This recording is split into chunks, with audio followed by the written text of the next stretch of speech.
Tidak ada seorang pun yang suka merasakan dirinya dimanfaatkan, terutama ketika itu datang dari seseorang yang kita cintai atau pedulikan dengan mendalam. Baik dalam hubungan romantis maupun persahabatan, ketika seseorang terus-menerus menuntut sesuatu dari kita, tetapi tidak pernah membalas perasaan atau usaha kita, itu benar-benar menyakitkan. Perasaan kecewa itu akan semakin besar seiring waktu, dan lambat laun, kita mungkin mulai meragukan nilai diri kita sendiri. Tindakan semacam ini bisa sangat melukai, terutama jika mereka meminta terlalu banyak, tetapi tidak pernah mau membantu saat kita membutuhkan. Atau mungkin, mereka selalu berbagi masalah mereka dengan kita, berharap kita selalu ada untuk mendengarkan dan memberikan nasihat. Tetapi saat kita menghadapi kesulitan, mereka seakan tidak peduli, atau lebih buruk lagi, mereka menghilang sama sekali. Seringkali, kita juga merasakan bahwa pasangan hanya tertarik pada aspek fisik dari hubungan, tanpa keinginan untuk benar-benar meluangkan waktu berbicara atau terhubung secara emosional. Semua tanda-tanda ini menunjukkan bahwa kita mungkin berada dalam hubungan yang tidak seimbang, di mana pihak lain hanya ingin memanfaatkan kita. Ketika kita menyadari bahwa hubungan kita bersifat satu arah, inilah saatnya untuk melihat kembali dan mengevaluasi nilai sejati dari hubungan tersebut. Filosofi Stoikisme mengajarkan bahwa tidak setiap orang yang kita temui akan tetap ada, dan tidak semua hubungan pantas mendapatkan waktu dan energi kita. Penting bagi kita untuk mengenali tanda-tanda peringatan sejak dini dan mengaktifkan sistem alarm diri untuk melindungi diri dari hubungan yang beracun. Stoikisme bukan hanya sebuah filosofi, tetapi juga gaya hidup yang membantu kita tetap kuat di tengah badai kehidupan. Yang terpenting, kita harus selalu ingat bahwa nilai diri kita tidak bergantung pada penilaian atau penerimaan orang lain, melainkan pada bagaimana kita menghadapi dan menilai diri sendiri. Sebelum kita melanjutkan, saya ingin Anda berkomitmen untuk menonton video ini hingga akhir, karena setiap bagian dari video ini sangat penting. Fokuskan perhatian dan kekuatan mental Anda pada perjalanan ini hingga kita mencapai akhir. Pertama, mari kita bicara tentang perasaan bersalah. Apakah Anda pernah merasakan beratnya tatapan atau kata-kata yang menghantam hati Anda, seolah-olah itu sedang dicek dalam kesedihan? Dalam sebuah hubungan di mana Anda tidak dianggap sebagai mitra sejajar, melainkan hanya sebagai alat untuk memenuhi keinginan egois orang lain, rasa bersalah sering menjadi senjata yang paling merusak dan licik.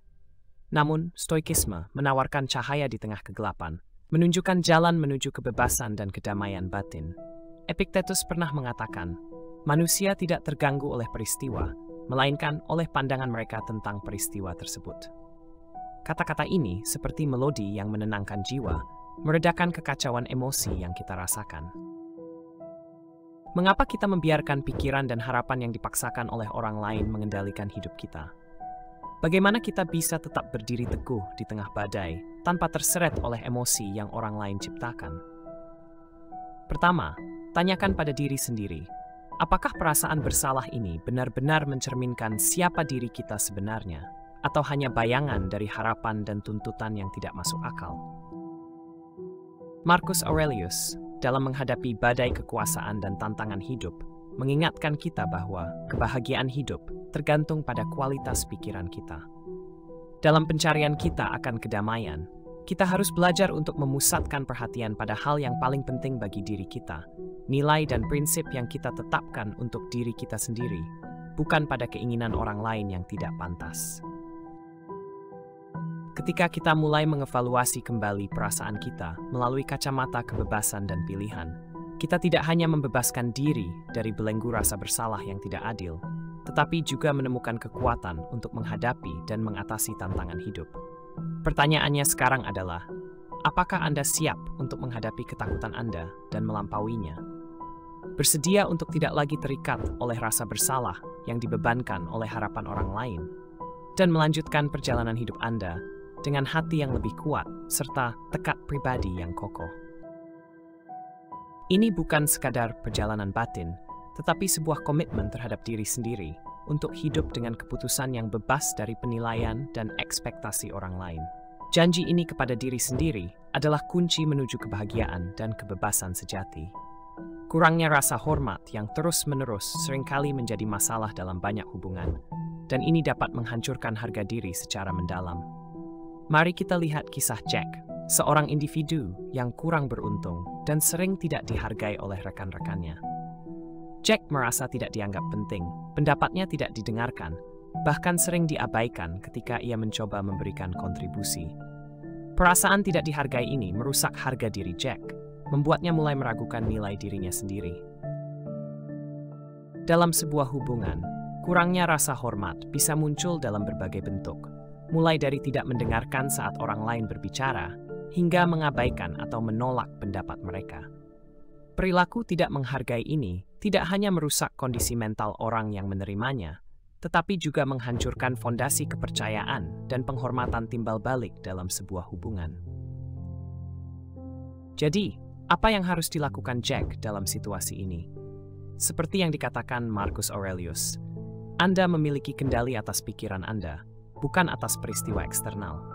Sadarilah ini, dan Anda akan menemukan kekuatan. Langkah pertama yang perlu dilakukan Jack adalah menyadari bahwa nilai dirinya tidak ditentukan oleh penilaian orang lain. Dia bisa melatih pengendalian diri, tidak membiarkan emosi negatif mempengaruhi tindakannya. Jack juga harus dengan tegas mengungkapkan bahwa dia layak mendapatkan rasa hormat sambil tetap menjaga ketenangan dan kesabaran. Bagi kita semua, mari luangkan waktu sejenak untuk menarik napas dalam-dalam dan menyadari bahwa rasa hormat bukan sekadar konsep abstrak, melainkan fondasi kokoh bagi setiap hubungan yang sehat. Rasa hormat adalah cahaya yang menuntun jiwa-jiwa yang mencari koneksi yang tulus. Ketika kita benar-benar menghargai satu sama lain, terjadi sesuatu yang luar biasa. Kita tidak hanya menanamkan kepercayaan dan penghormatan dalam jiwa orang lain, tetapi juga membangun harga diri yang kuat, yang harus manusia dipraktekkan. Ada kalanya dalam hubungan dengan orang yang kita sayangi, kita merasakan rasa kesepian yang tak terjelaskan, terutama dalam momen-momen krusial. Dalam perspektif filsafat stoikisme, kita bisa bersama-sama menemukan cara untuk merangkul kemandirian sepenuhnya dan mencari cahaya yang menuntun kita dalam kegelapan kesepian itu. Ketidakhadiran dalam momen-momen penting juga merupakan tanda jelas dari kurangnya stabilitas dalam suatu hubungan. Bayangkan sebuah pohon yang hanya memberikan naungan ketika matahari bersinar, tetapi menghilang saat awan gelap berkumpul. Gambaran ini seperti hubungan antar manusia. Ketika hidup tenang, mereka ada untuk berbagi kegembiraan dan menikmati manfaat dari hubungan tersebut. Tetapi saat menghadapi kesulitan, mereka menghilang. Hal ini bukan hanya membuka sisi sejati dari hubungan itu sendiri, tetapi juga menantang kita untuk menemukan kekuatan dalam diri sendiri. Seneca, salah satu filsuf stoik terkemuka, pernah berkata, kehidupan yang bahagia adalah kehidupan yang selaras dengan sifat aslinya. Artinya, untuk mencapai kebahagiaan sejati, kita harus selaras dengan nilai-nilai dan prinsip yang kita pegang, bukan bergantung pada harapan atau tuntutan orang lain yang mungkin menyesatkan. Dalam konteks ini, kebahagiaan sejati tidak mungkin bergantung pada mereka yang hanya hadir ketika segala sesuatunya berjalan dengan baik. Pertanyaan yang perlu kita renungkan adalah, apakah kita mencari kekuatan dari luar diri kita atau dari dalam diri sendiri? Filsafat Stoik mengajarkan bahwa kemandirian dan penguasaan diri adalah kunci utama untuk menghadapi tantangan apapun. Ketika seseorang tidak hadir di saat-saat penting, itu mungkin pelajaran yang sulit diterima. Tetapi, event kesempatan bagi kita untuk mengembangkan kekuatan batin dan mengeksplorasi potensi diri.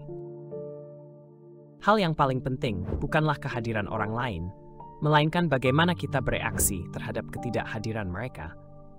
Apakah Anda akan membiarkan kekosongan itu merenggut kebahagiaan Anda, atau Anda akan mengisinya dengan kekuatan diri dan kemampuan untuk melampaui kesulitan? Saat kita menyadari bahwa kebahagiaan dan kepuasan tidak bisa direnggut oleh siapapun atau apapun dari luar, kita mulai menjalani hidup sesuai dengan semangat stoik. Kebahagiaan yang sejati bukanlah sesuatu yang diberikan oleh orang lain, melainkan sesuatu yang kita ciptakan sendiri. Hanya dengan mengendalikan pikiran dan perasaan kita, kita bisa menemukan kedamaian dan kebahagiaan yang hakiki. Mungkin Anda merasa kesepian ketika seseorang tidak ada di saat Anda sangat membutuhkannya, tetapi justru dalam momen-momen itu, Anda belajar bagaimana berdiri tegak dengan kekuatan Anda sendiri.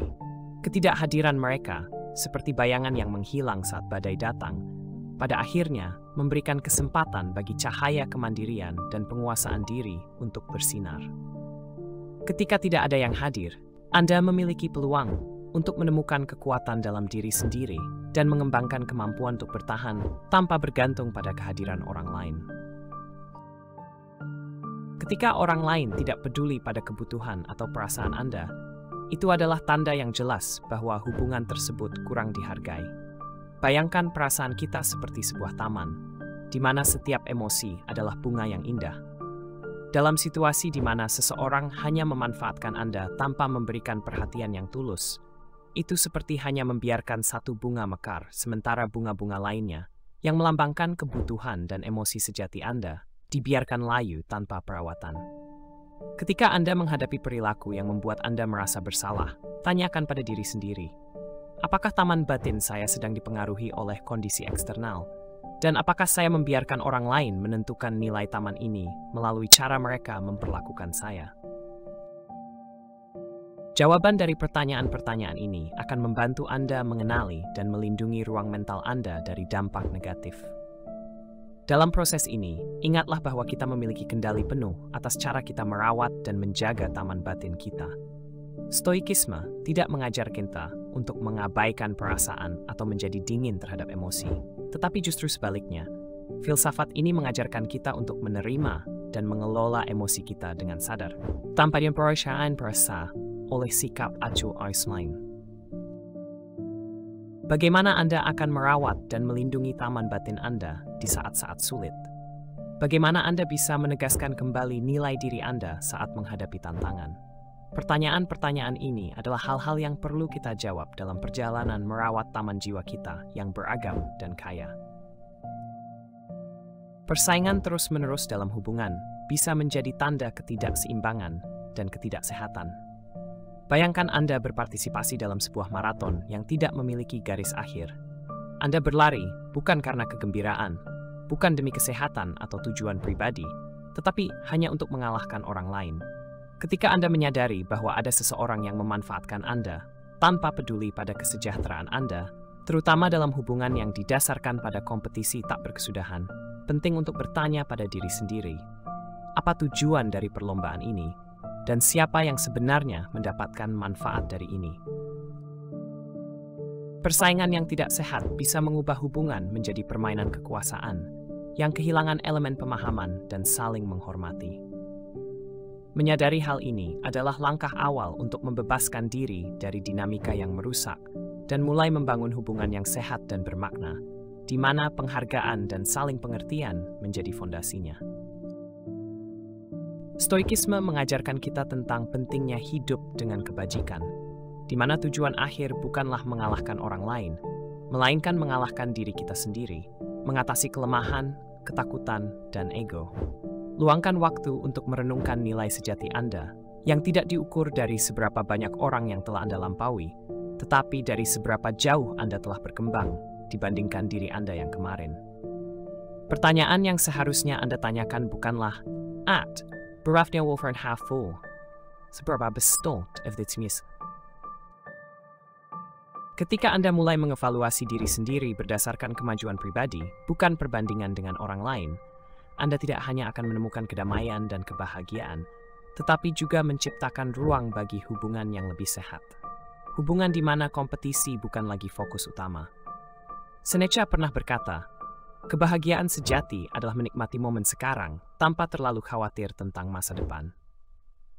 Dengan menerapkan keseluruhan filosofi Stoik dan fokus pada pengembangan diri, kita tidak hanya akan menjadi lebih kuat dalam menghadapi orang-orang yang hanya memanfaatkan kita tanpa peduli, tetapi juga menjadi pemimpin dalam menciptakan lingkungan yang lebih sehat dan seimbang bagi semua orang di sekitar kita. Epictetus pernah mengingatkan, hal terpenting bukanlah apa yang terjadi pada Anda, melainkan bagaimana Anda meresponsnya.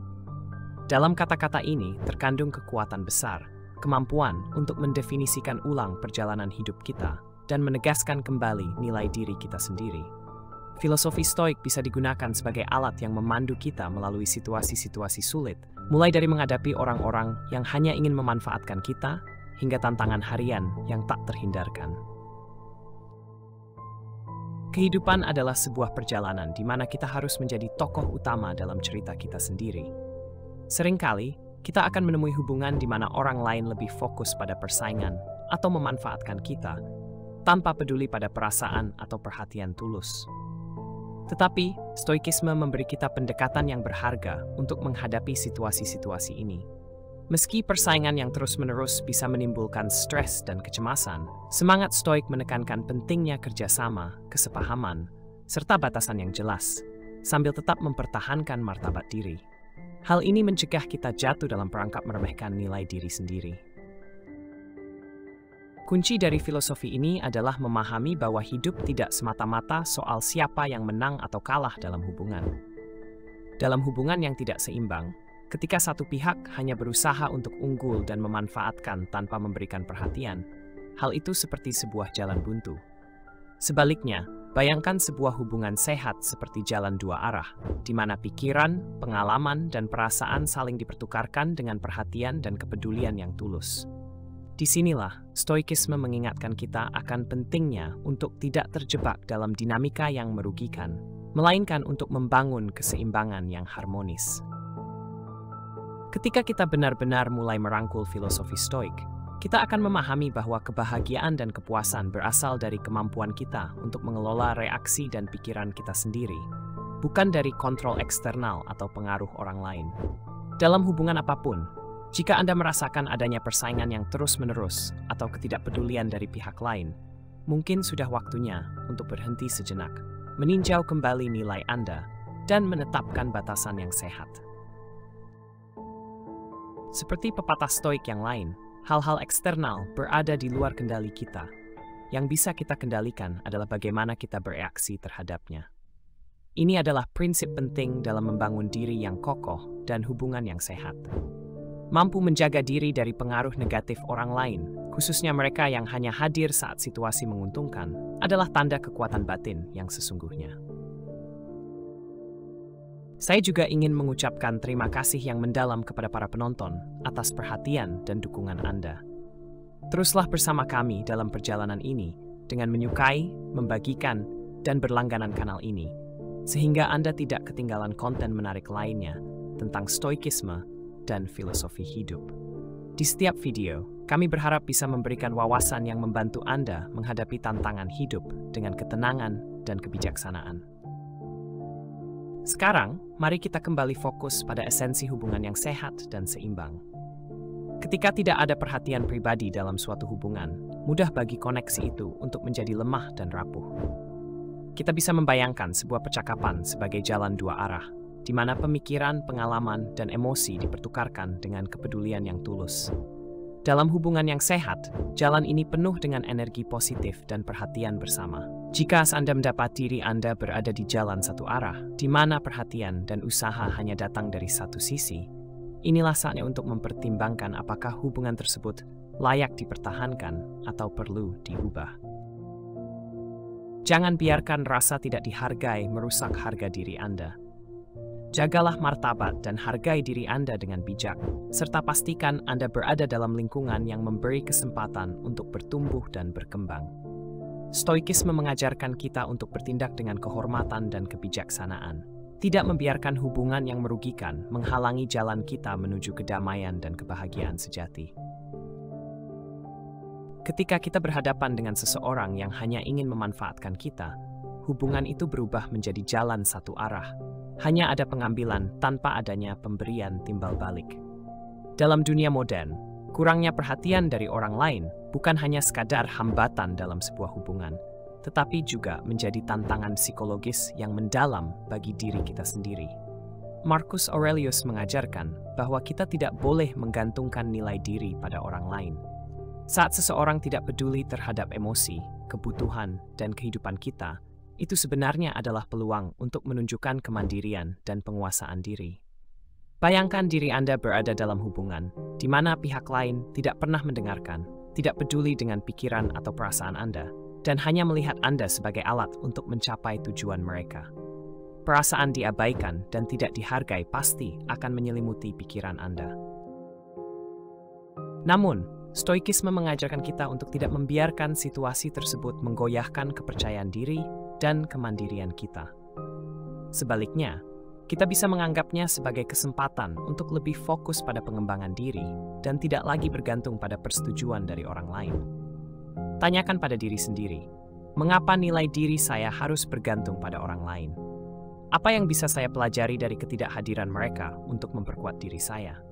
Seperti yang ditulis Marcus Aurelius, Anda memiliki kendali atas pikiran Anda, bukan atas peristiwa eksternal. Pahami ini, dan Anda akan menemukan kekuatan. Kita mungkin tidak bisa mengubah orang lain, tetapi kita bisa mengubah cara kita merespons dan menangani situasi yang sulit. Inilah esensi dari kekuatan sejati, penguasaan diri, dan kemampuan untuk memperbaiki diri sendiri. Tanda lain bahwa kita sedang dimanfaatkan adalah ketika orang tersebut seringkali tidak menepati janji. Membuat janji yang kemudian diingkari sama saja seperti menonton sebuah pertunjukan tanpa naskah, kata-kata bertebaran, tetapi substansi kosong. Dalam Stoikisme, etika dan motivasi didasarkan pada kesabaran dan tanggung jawab. Mengingkari janji bukan hanya pengkhianatan terhadap orang lain, tetapi juga terhadap diri sendiri. Orang yang memanfaatkan kita seringkali mudah membuat janji yang mereka tahu tidak akan ditepati. Mereka menciptakan suasana kepercayaan hanya untuk menghancurkannya kemudian. Ketidakmampuan untuk menepati janji tidak hanya mengecewakan, tetapi juga merusak rasa percaya secara mendalam. Pada saat seperti ini, kita harus ingat bahwa kekuatan sejati kita tidak terletak pada apakah orang lain menepati janji mereka kepada kita, tetapi pada bagaimana kita menghadapi kekecewaan dan terus membangun hidup kita berdasarkan nilai-nilai yang kita pegang, bukan janji-janji yang orang lain tawarkan. Gunakan Stoikisme sebagai alat yang kuat untuk membantu kita menghadapi mereka yang ingin memanfaatkan kita. Dan lebih dari itu, untuk mengembangkan kemandirian serta penguasaan diri, sehingga kita tetap kuat dalam setiap situasi. Kita seringkali berpikir bahwa pengkhianatan hanya datang dari orang lain. Namun, dalam Stoikisme, pengkhianatan tidak hanya terjadi ketika orang lain tidak menepati janji, tetapi juga ketika gagal menjaga komitmen kita terhadap diri sendiri. Stoikisme mendorong kita untuk mengakui dan bertanggung jawab atas tindakan kita sendiri, belajar dari kesalahan, dan berusaha untuk memperbaiki perilaku di masa depan. Setiap orang pasti pernah mengalami kekecewaan ketika janji tidak ditepati. Rasa sakit itu bisa begitu dalam dan menghancurkan kepercayaan pada orang lain. Yang lebih penting dari itu, bagaimana kita menangani emosi kita dalam situasi seperti ini? Filosofi Stoik menawarkan pandangan yang berbeda, mendorong kita untuk menerima dan menyesuaikan emosi kita dengan tenang dan logis, tanpa membiarkan perasaan sementara mempengaruhi tindakan kita. Disinilah letak kekuatan sejati Stoikisme, membantu kita untuk tetap teguh menghadapi kesulitan tanpa kehilangan kendali atas diri kita sendiri. Dengan pandangan ini, kita tidak hanya melindungi diri dari rasa sakit yang disebabkan oleh janji yang diingkari, tetapi juga memperkuat rasa kemandirian kita yang tidak bergantung pada apa yang dilakukan atau dikatakan orang lain. Stoikisme mengajarkan kita untuk fokus pada apa yang dapat kita kendalikan, reaksi kita sendiri, dan melepaskan apa yang berada di luar kendali kita, yakni perilaku orang lain. Menyadari dan menerima tanggung jawab dalam menepati janji adalah kesempatan berharga untuk tumbuh dalam kematangan dan integritas. Ini bukan hanya tentang belajar dari kesalahan, tetapi juga peluang untuk menunjukkan kesetiaan dan penghargaan terhadap orang lain, sekaligus memperkaya jiwa kita dalam proses pengembangan diri. Dalam setiap perjalanan hidup, janji yang kita buat tidak sekadar menjadi komitmen terhadap orang lain, melainkan juga merupakan janji terhadap diri kita sendiri dan kontribusi kita bagi masyarakat yang lebih baik. Ketika kita mengucapkan sebuah janji, itu bukan hanya tanggung jawab untuk memenuhi harapan orang lain, tetapi juga sarana untuk membangun kepercayaan pada diri sendiri. Jika kita gagal menepati janji, itu bukan hanya pengkhianatan terhadap orang yang kita janjikan, tetapi juga pengkhianatan terhadap prinsip dan nilai yang kita yakini. Filosofi Stoik menekankan pentingnya refleksi diri dalam situasi seperti ini. Ini bukan hanya tentang mengakui kesalahan, tetapi tentang bagaimana kita menggunakan kesalahan itu untuk berkembang, mengatasi kelemahan, dan belajar menjadi lebih kuat. Menepati janji adalah cerminan dari kejujuran, dan melalui tindakan ini, kita membangun hubungan yang berkelanjutan dan menciptakan lingkungan kepercayaan dalam komunitas kita. Ini adalah topik yang mendalam, karena tidak hanya menyentuh hubungan pribadi, tetapi juga menyinggung nilai-nilai inti seperti kejujuran, tanggung jawab, dan rasa hormat. Kita perlu bertanya pada diri sendiri, bagaimana kita bisa menjaga komitmen kita dan bertindak dengan integritas, bahkan kita feeling. Yang penting bukan hanya belajar dari kekecewaan yang disebabkan oleh orang lain, tetapi juga dari refleksi diri terhadap tindakan dan kata-kata kita. Ketika Anda berjanji, itu adalah momen untuk membangun jembatan antara diri Anda dan orang lain, dan kegagalan dalam memenuhi komitmen tidak hanya merusak hubungan, tetapi juga menggerogoti rasa hormat Anda terhadap diri sendiri. Pertanyaannya adalah, apa pandangan Anda tentang topik ini? Pemikiran Anda bisa menjadi cahaya penuntun bagi seseorang yang mungkin sedang mencari jawaban. Bagikan pandangan Anda di kolom komentar di bawah video ini, karena perspektif Anda bisa menjadi inspirasi dan membantu orang lain menemukan jalan yang tepat dalam hidup mereka. Terima kasih telah menonton video ini. Jika Anda merasa konten ini bermanfaat, jangan lupa untuk like, bagikan dengan teman-teman Anda, dan berlangganan kanal ini agar tidak ketinggalan video menarik lainnya. Sampai jumpa di video berikutnya.